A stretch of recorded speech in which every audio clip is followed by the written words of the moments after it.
요즘 여러분의 삶은 어떤가요? 우리의 삶은 다르지만 살면서 어려운 광야의 시간을 만날 때가 있습니다. 절망의 광야, 실패의 광야, 불안의 광야, 염려의 광야, 고통의 광야에 갇힐 때가 있습니다.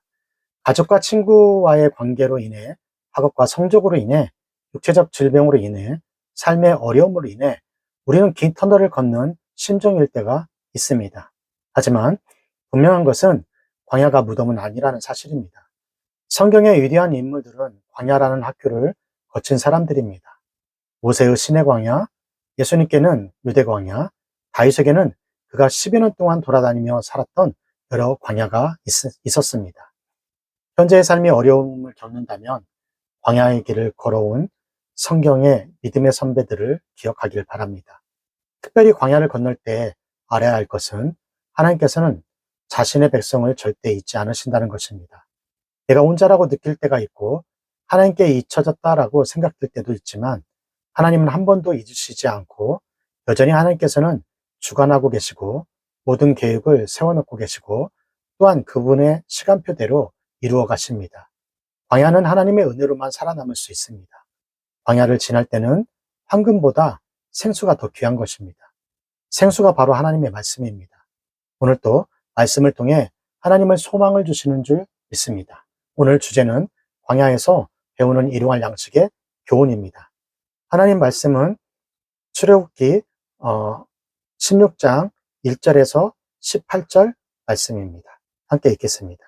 이스라엘 자손의 온 회중이 엘림에서 떠나 엘림과 시내산 사이 신광야에 이르니 애굽에서 나온 후 제2월 15일이라.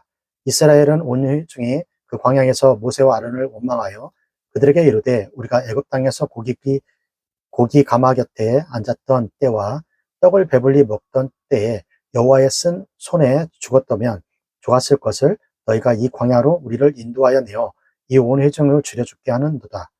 때에 여호와께서 모세에게 이르시되 보라 내가 너희를 위하여 하늘에서 양식을 비같이 내리니 백성이 나가서 일용할 것을 날마다 거둘 것이라. 이같이 하여 그들이 나의 율법을 준행하나 아니하나 내가 시험하리라.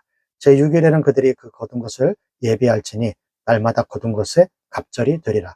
모세와 아론이 온 이스라엘 자손에게 이르되 저녁이 되면 너희가 여호와께서 너희를 애굽 땅에서 인도하여 내셨음을 알 것이요 아침에는 너희가 여호와의 영광을 보리니 이는 여호와께서 너희가 자기를 향하여 원망함을 들으셨습니다. 우리가 누구간데 너희가 우리를 대하여 원망하느냐. 모세가 또 가로되 여호와께서 저녁에는 너희에게 고기를 주어 먹이시고 아침에는 떡으로 배불리시니 이는 여호와께서 자기를 향하여 너희의 원망하는 그 말을 들으셨습니다. 우리가 누구냐? 너희의 원망은 우리를 향하여 함이 아니요 여호와를 향하여 함이로다. 모세가 또 아론에게 이르되 이스라엘 자손의 온 회중에게 명하기를 여호와께 가까이 나아오라. 여호와께서 너희의 원망함을 들으셨으리라 하라. 아론이 이스라엘 자손의 온 회중에게 말하매 그들이 광야를 바라보니 여호와의 영광이 구름 속에 나타나더라. 여호와께서 모세에게 일러 가라사대 내가 이스라엘 자손의 원망함을 들었노라. 그들에게 고하여 이르기를 너희가 해질 때에는 고기를 먹고 아침에는 떡으로 배부리리니 나 여호와 너희 하나님인 줄을 알리라 하라 하시니라. 저녁에는 메추라기가 와서 진에 덮이고 아침에는 이슬이 진 사면에 있더니 그 이슬이 마른 후에 광야 지면에 작고 둥글며 서리 같은 세미한 것이 있는지라. 이스라엘 자손이 보고 그것을 무엇인지 알지 못하여 서로 이르되 이것이 무엇이냐 하니 모세가 그들에게 이르되 이는 여호와께서 너희에게 주어 먹게 하신 양식이라. 여호와께서 이같이 명하시기를 너희 각 사람의 식량대로 이것을 거둘지니 곧 너희의 인수대로 4명의 한 오멜씩 취하되 각 사람이 그 장막에 있는 자들을 위하여 취할지나 하셨느니라. 이스라엘 자손이 그같이 하였더니 그 거둔 것이 많기도 하고 적기도 하나 18절 오멜로 되어 본즉 많이 거둔 자도 남음이었고 적게 거둔 자도 부족함이 없이 각기 식량대로 거두었더라. 출애굽기 16장 2절 3절입니다. 이스라엘 온 회중이 그 광야에서 모세와 아론을 원망하여 그들에게 이르되 우리가 애굽 땅에서 고기 가마 곁에 앉았던 때와 떡을 배불리 먹던 때에 여호와의 손에 죽었다면 좋았을 것을 너희가 이 광야로 우리를 인도하여 내어 이 온 회중이 줄여 죽게 하는도다. 이스라엘 백성들은 광야에서 부족한 것이 있으면 그때마다 모세와 아론에게 불평과 불만을 쏟아 놓았어요. 특별히 모세와 아론에게 이집트에서 삶이 풍요로운 삶이었던 것처럼 이야기를 합니다. 우리가 이집트에서 고기를 삶고 빵을 먹을 때를 추억하며 이야기하는 장면은 정말 어처구니가 없어요. 사실 이스라엘 백성들은 이집트에서 고기 삶는 솥 주위에서 둘러앉아 있을 때가 어디 있었으며 또한 먹고 싶은 만큼 빵을 먹을 일이 없었어요. 이들은 그저 자신들이 처해 있는 광야를 정당화하려는 것뿐입니다. 그들이 추억하는 그 땅의 굶주림과 노예의 삶을 살았던 시간이 전부였어요. 그들이 그 극심한 고통 속에서 부르짖었기 때문에 하나님께서 그들의 외침을 듣고 인도해낸 것입니다. 그런데 하나님께 감사는커녕 뻔뻔할 정도로 도리에 어긋나는 말로 하나님께 불평을 쏟아내고 있습니다. 마치 이집트의 삶을 그리워하는 것처럼 말입니다. 이것은 하나님의 은혜에 대한 배신이며 철저하게 무시하고 모독하는 것입니다. 하나님께서 이런 환란에서 건져낼 것이라는 마음이 없기 때문에 항상 현재와 미래를 비관적으로 보는 것이며 말도 안 되는 추억 속으로 도피하는 것입니다. 믿음의 사람은 어떤 시련이 와도 과거에 집착하지 않습니다. 하나님과 함께하는 믿음으로 기대를 갖고 사는 것입니다. 하나님께서 절망 가운데 이끌어내신 이유는 더 큰 절망으로 밀어넣으시려는 것이 아니요 소망으로 인도하시기 위함입니다. 특별히 모세와 아론을 원망하고 이집트를 떠나온 이를 원망하는 근본적인 이유가 무엇일까요? 여러분, 배고픔입니다. 배고파서 굶어 죽겠다라는 것이죠. 하나님께 인도하심 따라 가나안 땅을 향해 가고 있지만 그들의 의식은 여전히 이집트의 노예로 살고 있는 것이에요. 육체적인 욕구만을 간절히 구한 것입니다. 물론 배고픔은 지치고 힘들 수도 있고 두려움이 찾아올 수도 있습니다. 그러나 그 순간 우리를 인도하시는 하나님을 놓치면 문제가 되는 거예요. 똑같은 기적과 은혜를 맛보았어도 다 같은 그리스도인이 아닙니다. 똑같은 위기의 순간에도 하나님을 의지할 수 있는 힘은 육신의 배부름이 아니라 영적 배부름, 즉 하나님의 말씀으로 배부른 자만이 온전히 의지할 수 있는 것입니다. 여러분, 광야 같은 삶 속에 필요한 양식은 육의 양식이 아니라 영의 양식인 줄 믿습니다. 출애굽기 16장 4절이에요. 때에 여호와께서 모세에게 이르시되 보라 내가 너희를 위하여 하늘의 양식을 비같이 내리니 백성이 다 가서 일용할 것을 날마다 거둘 것이라.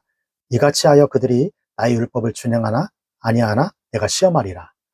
원망과 불평을 쏟아붓는 이들에게 양식을 부어주십니다. 아마 먹지 않았다면 이스라엘 백성들은 모두 광야에서 몰살하고 말았을 거예요. 그렇기 때문에 하나님의 방법으로 채우시려고 한 것입니다. 여러분, 하나님은 가장 완벽하게 계획을 가진 선하신 분이십니다. 그런데 불평과 염려의 이전에 양식의 문제는 하나님께서 계획하셨을 거예요. 하나님은 철저하기 때문입니다. 이스라엘 백성의 원망을 들었기 때문이 아니라 그들이 필요로 하셨기 때문에 필요를 알기 때문에 내려주신 것입니다. 우리는 착각하면 안 돼요. 내가 때를 쓰면 주시는구나. 무엇인가 원망을 쏟아내면 나오는구나. 이런 잘못된 상황과 판단 속에서 살면 안 돼요. 우리는 하나님께 온전한 순종으로 살아가는 것이 우리의 몫입니다. 하나님은 그냥 광야로 인도하신 것이 아닙니다. 하나님의 계획 안에서 인도하신 것입니다. 그 광야는 철저하게 하나님만 바라보게 되는 시간입니다. 사실 그 광야에서 무엇을 누리고 무엇을 채울 수 있을까요? 광야는 하나님만으로 누리고 하나님만으로 채울 수 있어야 살 수 있는 곳입니다. 혹시 여러분의 삶이 광야의 삶이라면 여러분이 하나님만이 해결할 수 있는 모두에 있다는 것을 잊지 말기 바랍니다. 오늘 또 여러분 하루를 응원합니다. 출애굽기 16장 12절이에요. 내가 이스라엘 자손의 원망함을 들었노라. 그들에게 고하여 이르기를 너희가 해질 때에는 고기를 먹고 아침에는 떡으로 배부르니 나는 여호와 너희 하나님인 줄 알리라 하라 하시니라. 하나님께서는 이스라엘 백성들에게 허락하신 메추라기와 만나를 통해 자신이 하나님인 줄 알게 될 것이라고 합니다. 이스라엘 백성들의 불평과 원망 속에서도 자신을 드러내시는 분이십니다. 이스라엘 백성들을 위해 매일 한결같이 양식을 허락하십니다. 이들은 이제 날마다 하늘에서 내리는 양식을 보게 됩니다. 그들은 아침에 풍성한 음식을 위해 광야의 식탁으로 나갔으며 저녁이 되어도 염려와 근심이 없이 잠들 수 있었습니다. 그러나 그렇다고 해서 이스라엘 백성들이 하나님의 은혜에 감사하며 살지는 않았어요. 그들은 만나와 메추라기를 주었는데도 그들은 여전히 원망하고 불평했으며 하나님을 배반하는 일도 멈추지 않았습니다. 왜일까요? 무엇이 그들의 원망과 불평을 멈추지 않게 하실 것일까요? 그것은 바로 매일 만나가 내려졌기 때문입니다. 그들은 감사하지 않고 매일 내리는 만나가 일상적인 일이라고 여겼기 때문입니다. 처음에는 물론 감사와 찬양이 있었겠습니다. 하지만 시간이 지날수록 감사, 찬양이 줄어듭니다. 그렇게 기적으로 여기지 않기 시작합니다. 소중한 것이 소중한 것으로 느껴지지 않는 것이죠. 그냥 당연한 것으로 여기는 겁니다. 우리도 마찬가지입니다. 그렇게 구했건만 간절히 바랬고 그것을 누렸지만 어느샌가 무엇인가에 대한 감격도 감사도 무뎌지고 사라질 때가 많습니다. 아무리 기적적인 일이라도 반복적으로 그 일이 일어나게 되면 그것을 더 이상 기적으로 여기지 않습니다. 아침에 해가 뜨고 새로운 시작을 하고 가족을 보며 다른 사람들을 만나고 하루를 보낼 수 있는 것. 우리 일상에서 일어나는 그 어느 것 하나라도 기적이 아니라고 말하지 않을 수 없습니다. 우리는 매일 기적 속에 살고 있습니다.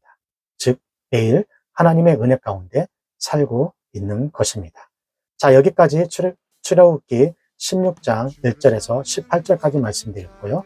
오늘 말씀을 통해서 우리는 무엇을 묵상하고 또 무엇을 적용해야 할까요? 첫 번째, 두려워하고 불평불만하는 근본적인 원인은 하나님을 신뢰하지 못하는 데 있습니다. 지금 하나님에 대한 나의 신뢰도는 어느 정도인가요? 우리 눈앞의 상황이 어떠하든지 원망과 불평이 아닌 함께 하시는 하나님을 온전히 신뢰하며 나아가는 여러분이 되기를 소망합니다. 두 번째, 나의 필요를 그때그때 채우시는 하나님을 믿고 내가 내려놓을 내일의 염려는 무엇인가요? 오늘 은혜에 감사하며 내일의 염려를 모두 주님께 맡겨드리는 우리 학생들, 청년, 대학부 학생들 되길 주님의 이름으로 축복합니다. 교육부 구호 힘있게 외치고요. 오늘 큐티 마치도록 하겠습니다. 교육부 구호 시작! 공부 잘해 남주자, 돈 많이 벌어 남주자, 은혜 많이 받아 남주자.